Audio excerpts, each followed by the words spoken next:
네, 여러분 안녕하세요. 네, 미술하고 디자인 과목 임용고시 강의를 하는 이름이 정쌤입니다. 이름이 두 글자예요. 보통 정교수라고 호칭을 불러서 줍니다. 저한테 정쌤 하시면 곤란합니다. 오늘 이 자리에서 내년도 시행하게 되는 26학년도 대비 전략 설명회를 좀 해볼까 합니다. 전체적인 진행은 여러분들이 자료를 받고 있고 또 이제 이렇게 화면을 보고 있는 것처럼 대체로 시험 소개, 그 중에서도 경향 분석, 그 다음에 이제 제가 강의하게 되는 커리큘럼, 그 다음에 공부 전략, 대체로 이 정도 흐름을 잡고 진행해 볼까 합니다.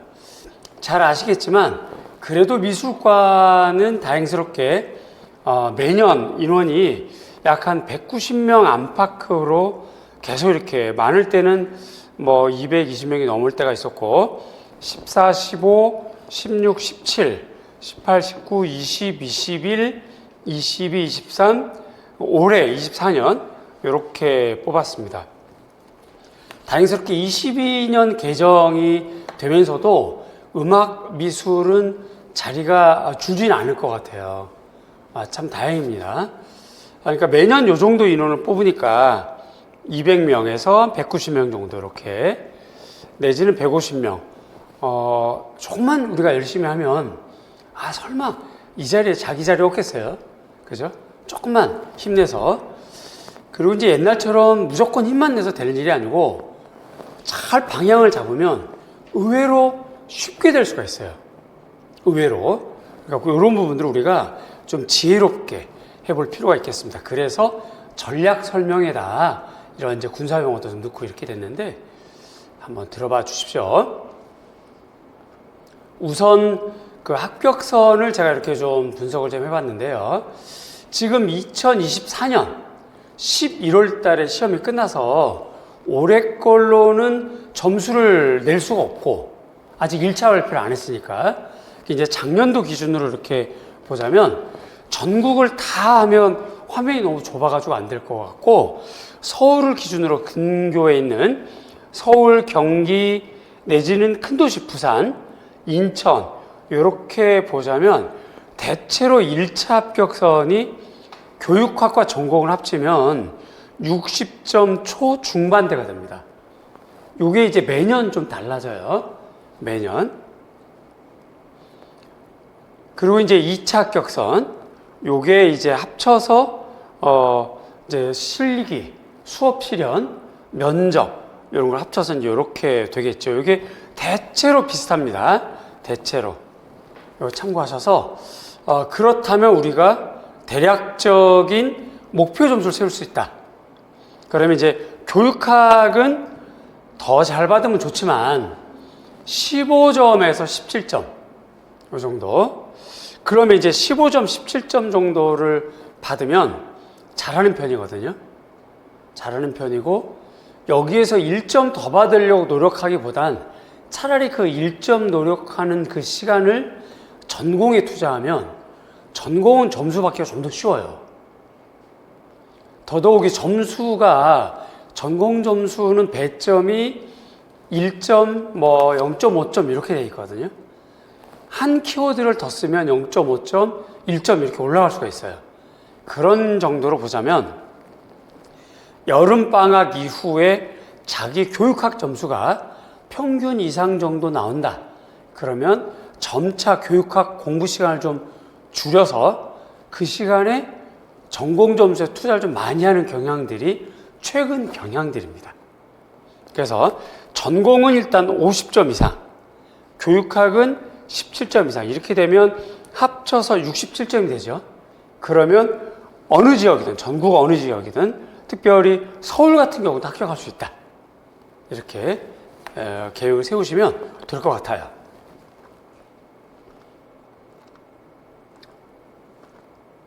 자, 요거는 이제 올해 2024년 응시하고 이제 시험이 끝난 문항에 대해서 제가 이렇게 한번 분석해 봤습니다. 최근 한 5년 정도 미교론 요쪽 부분이 출제 문항수가 가장 많았는데 유난히 올해 문항수가 좀 적었어요. 그러면 요게 앞으로도 적을 거냐? 그러진 않을 것 같고 요거보다 늘을 것 같습니다. 요거보다는. 왜냐하면 예년도를 보시면 5개 이상 이하로 줄은 적이 없거든요.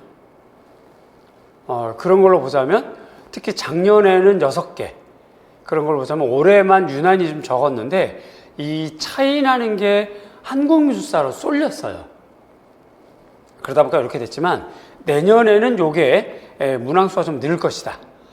교육 과정은 올해 바뀌어서 시험에 나왔고 그래서 내년에 적용인데 아니나 다를까 문항수가 좀 많이 늘었습니다. 요게 이제 내년에는 문항수가 줄을 거예요. 예년도에 보시면 이렇게 20, 21, 22가 교육과정 문항수가 많지는 않았거든요. 그래서 아마 여기서 내년에 좀 줄고 여기가 좀 늘고, 다행스럽게 교육과정은 공부하기 좀 까다로워요. 그림이 하나도 없어. 펼치면 지겹고 재미가 없어. 근데 요거는 좀 다르게 미교로는 좀 재미있거든요. 경우에 따라선. 그래서 이제 요거 조금 조정이 될 것 같다. 자, 그 다음에 이제 한미사가 계속 문항수가 적었다가 올해 갑자기 늘었죠. 특별히 회화 영역 쪽에 많이 늘었습니다. 그동안에 안 나왔었거든요. 그 공부 분량에 비해서 너무 개수가 적었어요. 그런데 이번에 갑자기 많이 늘었고, 이건 역시 내년에는 이거보다 줄 거예요. 뭐 2개나 3개 정도로 줄 것 같고, 중미사는 평이하게 이렇게 나왔습니다. 평이하게. 자, 여기 보세요. 중미사. 평이하게 1개씩 나왔다가 24학년도, 그러니까 작년 시험에 중미사가 3개 나왔었죠. 갑자기. 그랬다 3개가 전속되는 게 아니라 올해는 확 또 줄었잖아요. 이런 걸 보시자면 한미사가 올해 확 늘었지만 여기서 중간 정도 잡을 것 같고, 또 미교론이 확 줄었지만 역시 요 중간 정도 잡을 것이다. 이렇게 예상을 해볼 수 있습니다. 자, 서양미술사는 고대부터 인상파 있는 모던까지 서양미술사 1, 그 이후부터 현대까지 컨템퍼러리까지가 서양미술사 2 보면 문항수가 대체로 비슷합니다. 그래서 2개, 3개 합쳐서 미술사 문제가 제일 많지요. 이렇게 되겠습니다. 나머지 이제 표현 영역은 우리가 표현 영역 하게 되면 서양화, 동양화, 조소, 판화, 디자인, 공예, 색채, 서예 전각 이렇게 됩니다. 이런 아이들은 각각 한 문제씩 나와요. 그래서 굳이 우리가 걔네들은 그 출제 문항수 분석 의미가 없고 그냥 색채학에서는 한 문제, 서예 전각에서 한 문제, 판화 한 문제, 디자인 한 문제, 그 다음에 이제 전통화 한 문제, 뭐 이렇게 출제가 된다. 서양화 매체 한 문제, 이런 형태로 출제가 된다라고 보여주시면 생각하시면 될 것 같아요. 자, 이제 요게 문제입니다. 요게 요번에 이제 25학년도 미술 과목 올해 24년 시행한 시험 문제를 제가 분석을 좀 해봤는데, 학생들 여러분한테 물어봤어요. 시험 보고 나온 학생들한테 초수 또는 N수, 공부를 열심히 했던 학생, 좀 여러 가지 상황 때문에 공부를 좀 소홀히 했던 학생 다 물어봤는데 공통적으로 좀 어렵게 느껴진 시험이다. 특별히 좀 더 구체적으로 들여다보면 까다롭게 느껴지도록 쓰려던 답이 자기가 이거 답이야 라고 생각했던 게 쭉 읽다 보면 지문에 있다는 거지. 그럼 이거 원래 쓰려고 했던 답을 또 쓸 수는 없으니까 이거 어떻게 하면 좋으나 하는, 그렇게 조금 좀 까다롭게 느껴진 경우도 좀 있었고, 쉬운 문제는 매우 쉽고 완전 센 기초, 어렵게 응용해야 되는 문제들이 좀 많이 나오는 추세다. 특별히 요즘 이제 응용하는 문제가 많이 나옵니다. 예를 들어서 중국 미술사 같은 경우 2, 3년 전만 해도 원나라 미술, 그러면 원나라만 문제가 나왔어요. 북송대 미술, 그러면 북송대 미술만 딱 나왔는데, 올해 같은 경우는 원나라 미술 기준으로 훨씬 앞선 당나라 말 5대 작가랑 묶어서 물어보는 문제. 그렇게 융합되는 문제, 응용하는 문제가 좀 많이 나왔다 하는 생각이 좀 들고요. 그다음에 요번에 낯선 용어들이 좀 꽤 예년보다 많이 출제가 됐습니다. 뭐 가톨릭 문제가 좀 나왔거나 또 미술 용어, 기법 이런 것들이 나왔는데, 용어들은 여러분들이 보는 필독서 요게 이제 다 들어가 있으니까 이거에 대해서 용어 공략을 잘 해야 될 것 같은 생각이 들어요. 그 다음에 이제 세 번째가 참 중요합니다. 그동안에 우리가 익숙했던 출제 패턴이 있어요. 예를 들어서 판화하게 되면 볼록파나 어묵파나 공파나 평파나 이런 순서대로 흐름을 잡고 출제가 됐었거든요. 볼록파나가 출제가 됐었다. 그럼 그 다음에 어묵파나가 나오고, 그 다음에 평파나가 나오고, 그 다음에 공파나 나오고, 이런 형태였는데 이게 이제 뒤집어졌어요. 이런 일정한 패턴이 없어졌습니다. 일정한 패턴이. 새로운 경향으로 출제가 좀 되고 있다. 두 번째, 우선순위 작가가 아니라 차순위, 3순위 작가들도 출제된다. 따라서 관련성이 있는, 출제 가능성이 있는 주제와 그런 내용들은 좀 넓고 깊게 공부해야 되는 그런 시대가 됐다. 그런 겁니다. 하지만 염려하지 마세요. 이런 방향은 제가 잡아드려요. 자, 기출된 작가가 또 나왔습니다. 작년에 원나라 예찬이 나왔었는데 올해 예찬이 또 나왔습니다. 아마 시험 본부는 알 거예요. 이런 것들이 좀 새로운 트렌드였다. 그래서 요약하자면 시험이 전반적으로 어렵게 느껴진 시험이고, 용어들이 많이 출제가 됐고, 이제 출제하는 패턴이 좀 바뀌었고, 그 다음에 기출문제 정리가 굉장히 필요해졌고, 이렇게 되는데, 이걸 기준으로 공부 대책을 제가 좀 말씀을 좀 드리면,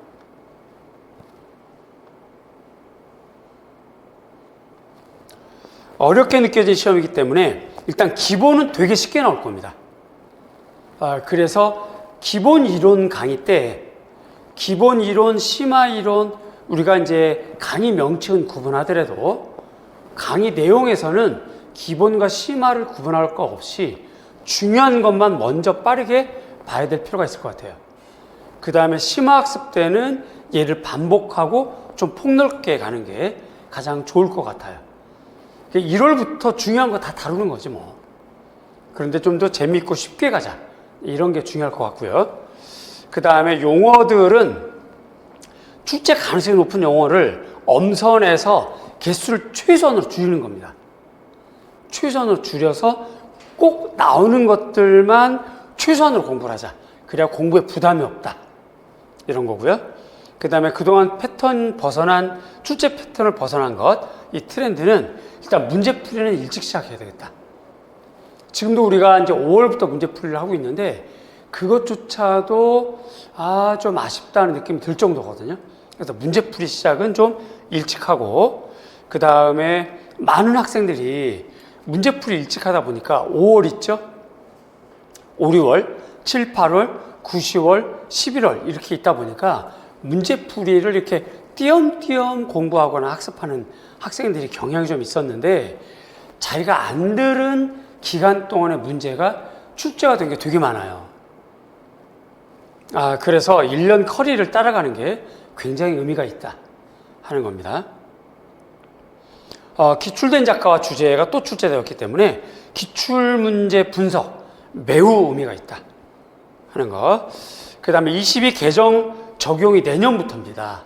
그래서 내년에는 꼭 22 적용된 학생용 교과서, 교과서 분석을 통해서 최대한 많은 도판을 공부할 필요가 있을 것 같고, 그 다음에 중요한 주제를 좀 엄선할 필요가 있을 것 같은데, 이 교과서는 내년 2월 달 되면 국정교과서 판매하는 곳이 있어요. 거기서 파는데, 이게 이제 다 살 수는 없을 것 같고요. 돈이 비싸지니까. 한 권씩은 싸요. 뭐 8,000원, 뭐 8,500원 이렇게 되는데, 이게 한 10권 되면 좀 비싸지니까 1월 달쯤에는 제가 그 중에서 꼭 필요한 교과서 출판사, 요거 제가 좀 안내를 해드릴 겁니다. 그럼 그 중에서 여러분들이 선택해서 몇 권 좀 사시고, 그 다음에 이제 몇 권 산 다음에 나머지는 제가 PPT로 화면을 보여드리는 걸로 해서 좀, 교과서 사는 돈을 좀 세이브할 수 있도록 그렇게 제가 해드릴 겁니다. 자, 다시 한번 요약합니다. 공부 대책입니다. 일단 전체적으로 트렌드가 바뀌었어요. 축제하는 경향이 바뀌었습니다. 그러면 거기에 맞춰서 공부를 해야 되겠죠? 그렇죠. 그래서 1월부터 기본과 심화를 같이 간다. 1월부터 기본과 심화를 같이 간다. 심화라고 해서 어려울 거 없어요. 심화라고 그래서 뒤로 미룰 것도 없습니다. 그죠? 뭐 어려울 게 뭐 있어요? 한글 다 읽을 줄 알죠? 한글 읽으면 되는 거지 뭐. 그래서 1월부터 처음부터 기본은 쉽게, 그리고 심화는 좀 폭넓게. 그래서 1월부터 기본과 심화를 함께 한다. 그 다음에 용어는 지루하게 길게 하지 말고 짧게 몇 주만 꼭 필요한 용어만 골라서 한다. 그 다음에 이제 패턴을 벗어난 출제 경향이니까 문제풀이 좀 일찍 하자. 그 다음에 기출 분석을 좀 꼼꼼하게 하자. 나왔던 작가도 다시 한번 보고 그렇게 하고, 그 다음에 교과서는 우리가 좀 볼 필요가 있다. 이렇게 생각이 됩니다. 자, 이런 그 공부 대책에 따라서 제가 나름대로 여러분들에게 도움이 될 만한, 그리고 제 나름대로 플랜을 짜서 이렇게 강의를 하면 나를 믿고 따라온 학생들이 1년에 합격할 수 있겠다 하는 확신을 가지고 연간 강의를 한번 계획을 세워봤습니다. 우선 제 강의는 적중률이 되게 높습니다. 이거는 그냥 노량진에서 하는, 그냥 맨날 그냥 허풍적으로 하는 말이 아니고 실제적인 적중률이 높습니다. 맨날 뭐 100% 적중 이런 말은 저는 안 하고요. 실제적으로 총 23문항 중에서 21문항 맞췄어요.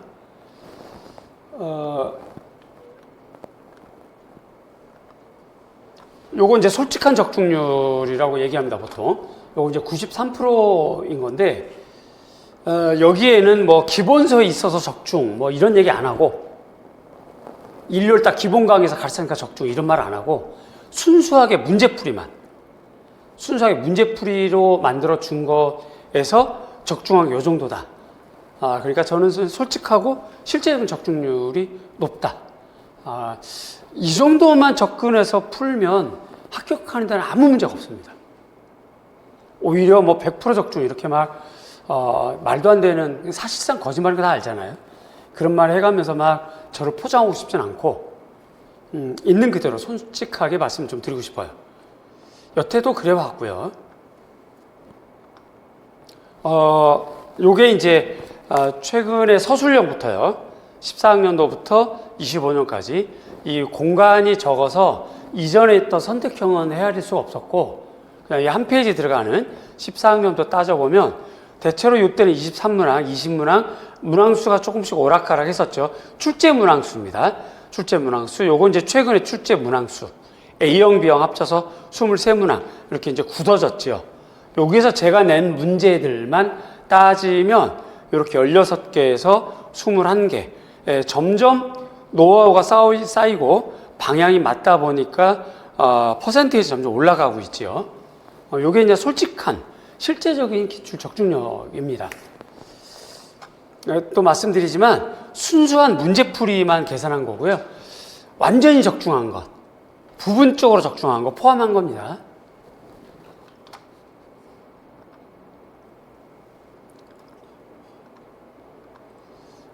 제 강의의 특징은 커리큘럼이 굉장히 효과적입니다.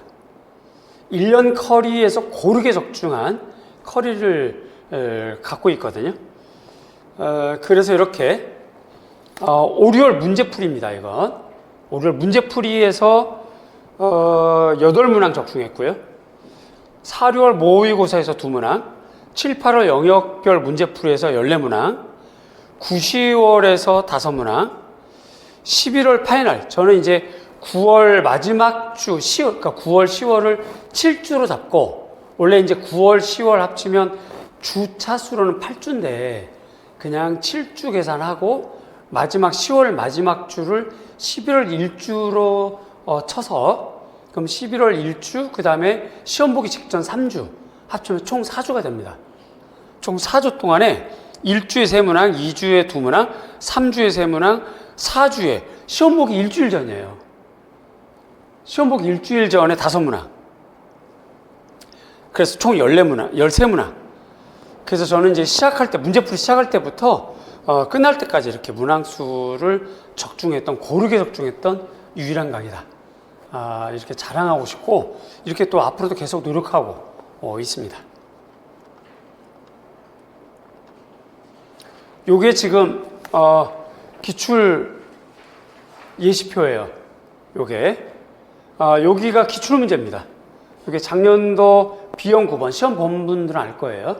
B형 9번 예찬이 나왔고 오진이 나왔고요. 조명부에 관련된 문제, 그 다음에 동원에 관련된 문제인데 도파는 다르지만 예찬, 오진, 조명부, 동원 문제가 똑같아요. 요거를 제가 11월 4주 시험 보기 직전 B형 7번 문제 냈었어요. 요거를 확인하는 방법이 있습니다. 여기가 미술 임용 카페입니다. 인터넷 다음 카페.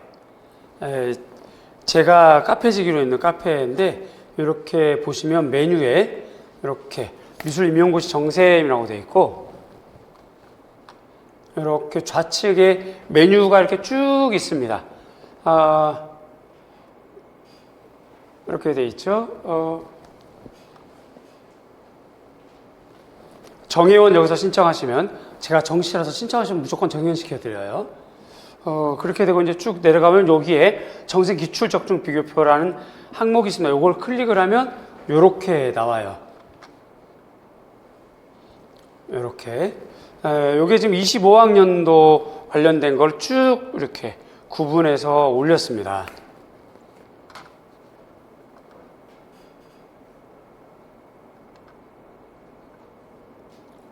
이렇게 비교되어 있는 거거든요.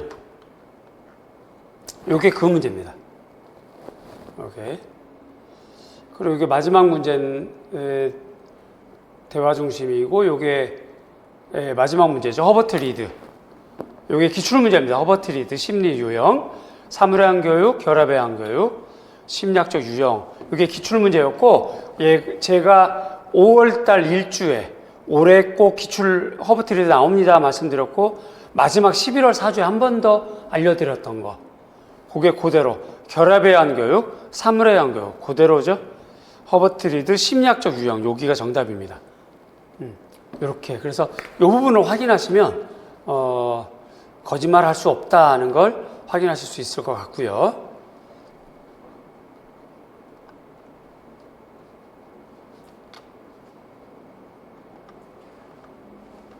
요걸 이제 방금 우리가 본 겁니다. 그래서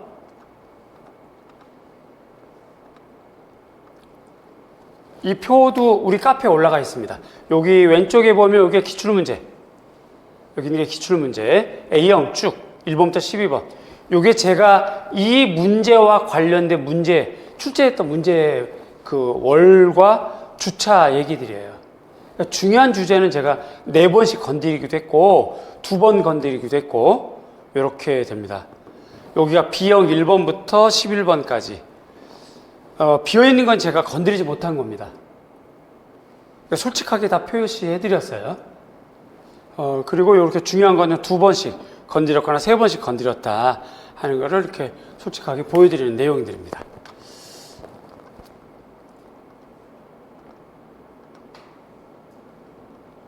결론적으로 적중 잘해요.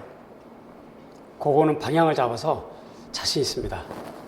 믿고 따라와 주시면 합격하는데 좀 더 수월할 거예요. 우리 기본서 자랑스럽죠. 심지어는 제 강의는 안 들어도 제 기본서를 갖고 있습니다. 기본서가 좀 좋지요. 교육대학원, 전국에 있는 교육대학원에서도 기본서로 쓰고 있는 책이 제 기본서입니다. 감사한 일이죠. 고맙게도. 그걸 제가 어떻게 알았느냐. 전화 상담하다 보니까 지방에 있는 교육대학원생인데 이렇게 공부하다가 이제 전화해서 내 강의 어떻게 알았어요? 라고 했더니 교육대학원 강의에서 교재로 사용하고 있다 하는 얘기를 여러 번 들어서 굉장히 감격스러웠고 감사했었습니다. 기본서가 일단 내용이 알차요. 갖고 계신 분은 아시겠지만 그 다음에 디자이너를 편집 디자이너를 따로 고용을 해서 편집을 했던 거라서 눈이 굉장히 편합니다. 보기에 펼쳐지면 딱 펼치면으로 끝나게 돼 있어요.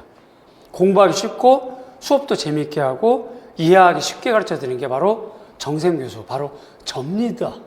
네, 저예요. 나니까 이렇게 하는 거예요. 네, 웃자고 얘기했는데 딱 두 분만 웃어주셨어요. 나머지 두 분도 이제 앞으로 곧 웃을 준비하실 것 같아요. 그 다음에 지금 올해는 특별히 이제 내년에 여러분들 저를 믿고 오시는 분들을 위해서 임직원들과 많이 의논을 해가지고 내년 커리큘럼을 짜면서 강의료까지 고민을 좀 많이 했는데 우리나라 현재 경제도 좀 그렇고 그래서 올해보다도 내년 강의료를 더 다운시켰습니다. 이런 경우가 좀 드물 것 같아요.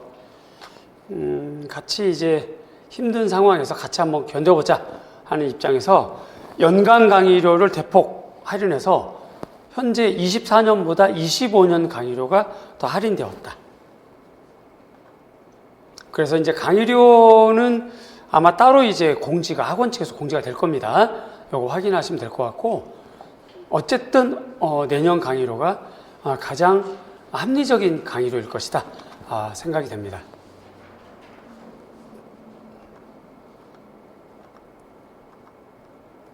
자, 패러다임이 바뀐 임용고시. 수업은 쉽고 재미있게. 점수를 높여주기 위해서 개별 관리, 그 다음에 스터디, 이 세 가지 큰 이슈를 가지고 이런 그 모토를 가지고 여러분들하고 1년 동안 달려볼까 합니다. 목표는 하나죠. 25년 열심히 달려보자. 대학원생도 있을 거고 졸업한 학생도 있을 거고 각자 처해 있는 상황에서 열심히 해서 내년에 한번 해보자.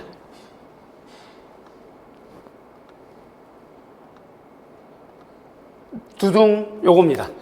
연간 계획 강의 계획이에요. 1, 2월 달에 기본과 핵심 심화를 이론으로 끝냅니다. 이론 강의입니다. 쉽게 가르칠 거예요. 재밌게 가르칠 겁니다. 기초부터 심화까지 다 있어요. 그래서 남들은 배우지 못한 심화를 우리는 2월 달까지 다 끝납니다. 심화라고 해서 어려울 거 없어요. 한글 다 알잖아요. 한글 알고 있는데 뭐가 어려워요? 설명 잘해주는 사람이 있는데 걱정하지 마시고 기초부터 핵심까지 1, 2월 달에 강의 끝나고 3, 4월 달에 기출 분석을 아주 꼼꼼하게 드릴 겁니다. 올해 나올 만한, 그러니까 내년에 나올 만한 작가, 작품, 그 다음에 아울러서 교과서 분석을 요일을 다르게, 하루는 목요일, 하루는 금요일 이런 형태로 요일을 다르게 해서 교과서 분석을 통해서 도판 공부까지 아주 알차게 해두면 우리는 1, 2, 3, 4월 달에 이론 강의를 끝내고 5월부터 문제풀이 시작할 수 있습니다. 그래서 매주 문제풀이를 한 23문제씩 문제를 풀면서 여기 120자라고 되어 있지만 실제는 문제 수가 더 많아요.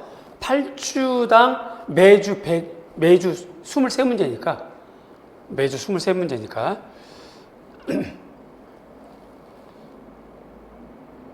오, 6월 문제풀이, 그 다음에 7, 8월 영역별 문제풀이, 그 다음에 9, 10월 동영 모의고사. 요때 모의고사를 3주 보고 한 주는 여러분들이 약한 영역별 정리 한번 하고 또 3주 동안 모의고사 보고 약한 영역별로 정리 한번 하고 이렇게 가겠고요. 그 다음에 11월 파이널 정리 역시 이번에도 4주 동안 진행을 하겠습니다. 그렇게 하고 지금 우리가 하고 있는 2차 수업 실현, 매월 복습지도 하겠습니다. 스터디 구성도 제가 진행하고 일정은 크게 바뀔 건 없겠습니다만 요일 같은 거는 좀 조정이 될 거예요. 자, 우리는 1, 2월 달 1, 2월달 당장 1월달 첫 주 개강 아주 쉬운 것부터 시험에 나올 만한 것 쉽고 재밌게 진행한다. 알아주시면 좋겠습니다.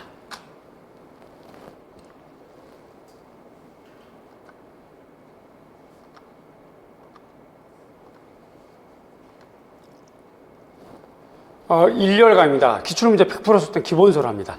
우리 기본서 자랑스럽죠. 죄송하지만 오탈자가 한두 개 있습니다. 있으면 안 되지. 솔직하게 있으면 안 되는데 제가 보고 또 막 교정을 5번 하고 편집자 보고 막 그런데 이 이상하게 오탈자가 이게 걸러지질 못해.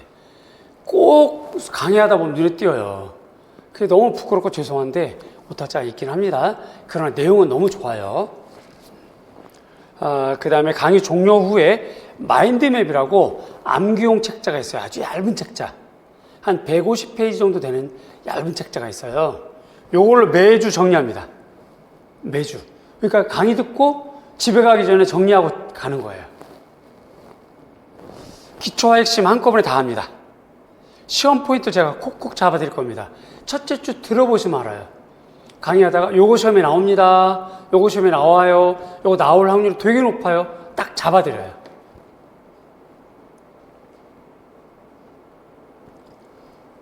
그 다음에 24년 출판 사용하겠습니다.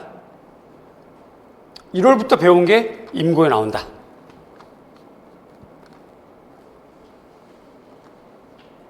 책은 이렇게 되어 있습니다. 요게 심화서고요. 요게 기본서고요. 요게 심화서. 마인드맵은 표지가 똑같아요. 150페이지 정도 얇은 책. 마인드맵은 표지가 똑같아요. 요 책 표지가 이렇게 생겨 있습니다. 그래서 상권, 하권, 요건 심화서, 마인드맵 이렇게 따로.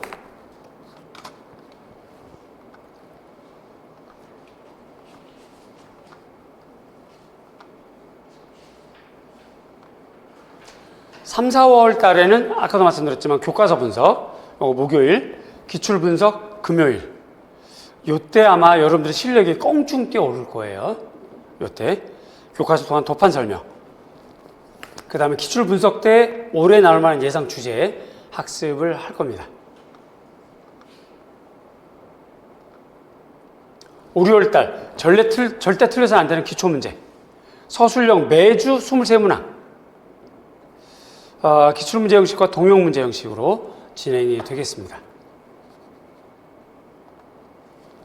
적중 출발은 5월부터. 첨삭이 또 아주 끝내줘요. 첨삭 저한테 안 받아보셨죠? 첨삭 한번 받아보세요. 근데 이게 이제 첨삭과 채점은 다릅니다. 분명히 말씀드려서. 채점은 그야말로 점수만 표기하는 거. 근데 점수는 정답에 있기 때문에, 배점표에 있기 때문에 스스로가 점수를 매길 수 있어요. 자, 문제는 자기가 어떤 글자를 썼는데 이게 정답에 포함되는지 안 되는지에 대한 교수의 지도가 필요한 거거든요. 그게 첨삭인데 저는 그걸 해드려요. 그거를.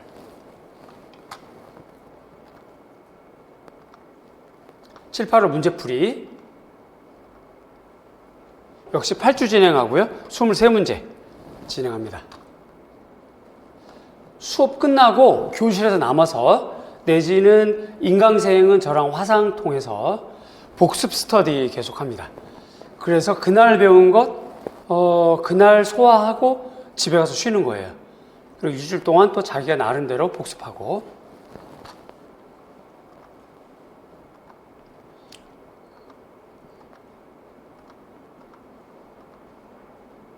(9, 10월) 모의고사 7주 진행하고요. 23문항. 11월 4번 진행합니다. 4번. 총 4주. 10월 마지막 주부터 11월 달 시험 보기 전주까지.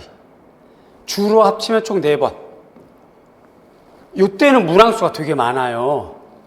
요때.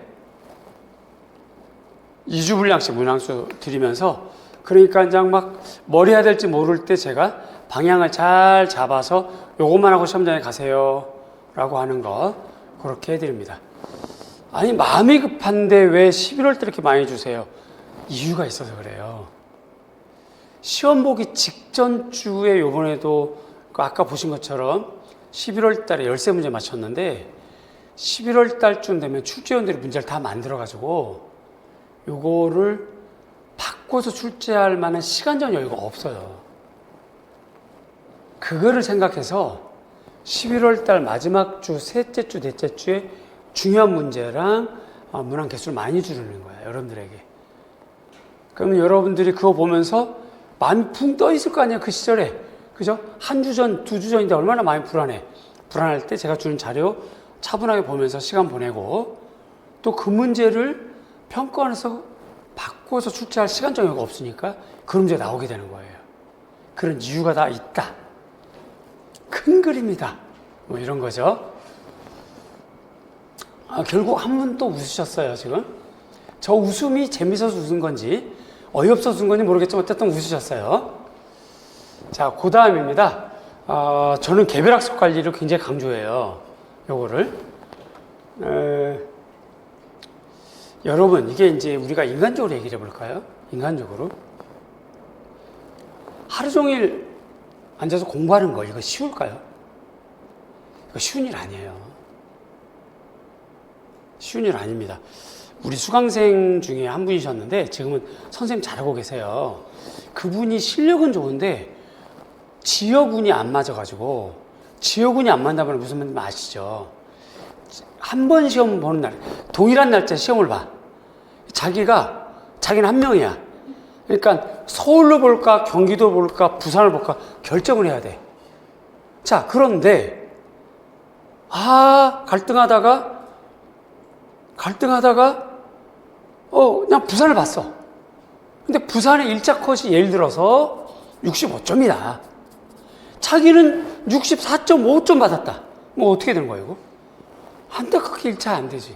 그런데 예를 들어서 경기도가 1차 컷이 63점이라면 이분이 만약에 경기도 갔으면 어땠을까요?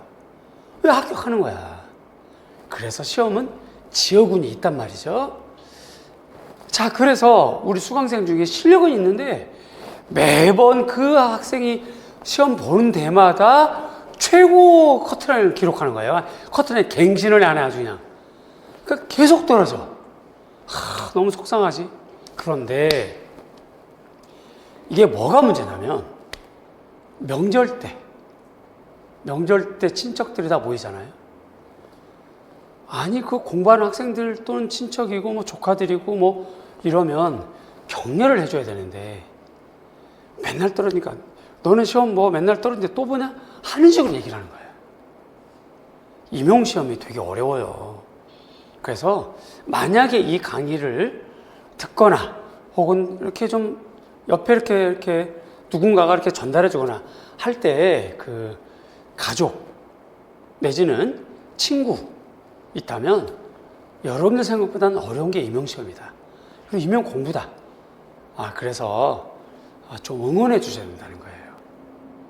자, 그런 측면에서 저는 개별 관리를 하자는 거지. 제가 이제 오늘 설명을 하면서도 웃읍시다 막 이런 게 제가 뭐 개그맨이라서 웃자는 게 아니라 임용 공부 어려운데 공부도 어렵고 앉아있는 것도 딱딱하고 인상 박박 써도 되고 이런다고 이게 공부가 잘 되냐고. 그건 아니거든. 이왕이면 할 거 좀 편안하게, 그래 우리가 걸어온 길이 있는데 좀 즐겁게 하자 하려고 제가 웃읍시다 하는 거고, 개별 학습도 좀 관리해보고 이렇게 하려고 하는 거거든요.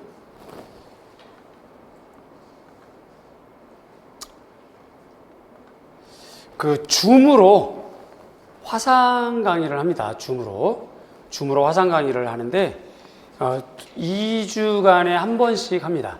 2주간에 한 번씩 하고, 배웠던 학습에 대해서 반복 내지는 배웠던 학습에 대해서 안내, 다시 한번 잊어버린 거 상기해주고 시험 경향을 다시 한번 짚어주고, 그리고 공부하면서 애로사항, 교수님 이거 도대체 합니다. 뭘 어떻게 해야 돼요? 이런 어디다 물어볼 수는 없고 이런 것들을 줌으로 합니다. 줌은 제 수업을 듣는 학생들은 무료예요. 그 다음에 첨삭은 일단 받아보시면 알아요. 첨삭은 여러분들 5개념을 계속 교정해 둡니다.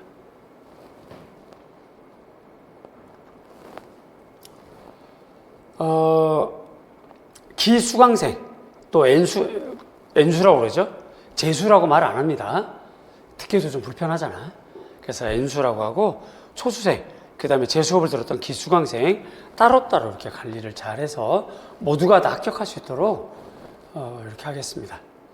제가 얼굴을 안다고 기수강생을 너무 잘해줘도 새로운 식구들은 불편할 거고, 공부 못하는 우리 초수들 어쩌요 이렇게 하고 초수만 다 다뤄준다고 하면 또 맘먹고 시작하는 N수, 재수 이상의 M수들은 또 불편할 거고 하니까 그걸 제가 공평하게 이렇게 관리할 겁니다.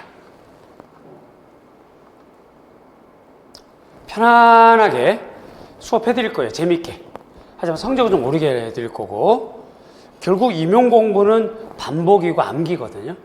물론 이해가 바탕이 되어야 되지만 이해는 수업 시간 충분히 하게 해 드릴 거고, 합격할 수 있도록 최선의 노력을 더 하겠고, 2024년 이후부터는 제가 계속 스터디에 함께 참여하고 있습니다. 이렇게 하는 게 첨삭이에요. 여기 서술 방식 실수로 점수를 깎입니다. 이렇게 쓰면 안 됩니다. 이렇게 해드리는 거예요. 조건이 누락됐으니까 이걸 참고하세요. 이렇게 하는 거. 단순히 점수만 있지는 않죠. 더 많이 못 보여드립니다. 영업 비밀이야. 굉장히 좀 친절하게 해드린다는 것만 알아주시면 되겠습니다. 우리 카페에 아까 보여드렸던데, 오늘 오신 분들은 여기 이렇게 가입을 하시면 뭐 조사하는 것도 아무것도 없어요. 뭐 닉네임 마음대로 바꿔서 편안하게 오셨다가 쭉 둘러보면 공부거리가 되게 많습니다. 네이버 블로그도 있고요. 합격을 도와주는 멘토, 제가 이렇게 저 스스로한테도 이렇게 이름을 좀 붙여서 명찰 달고 여러분 딱 쓰면 이런 노력을 더 하지 않을까요? 하는 마음에서 이렇게 만들어 봤습니다. 일단 이렇게 해서 오늘 합격 전략 설명에, 자, 요약하자면 시험의 트렌드가 바뀌었다. 시험이 넓고 지엽적이다. 그래서 공부는 좀 일찍 시작하고 기본과 심화를 함께 다루고 기출은 꼭 보시고 그렇게 하는 게 좋겠고, 문제풀이를 골고루 다루어 보시는 것이 합격에 도움이 된다. 이렇게 하겠습니다. 저는 여러분들에게 좀 친절하게 다가설 거고, 재밌게 다가설 거고, 또 이번에도 적중할 수 있도록 노력하는 멘토 되겠습니다. 믿고 오십시오. 괜찮을 겁니다. 고맙습니다. 감사합니다.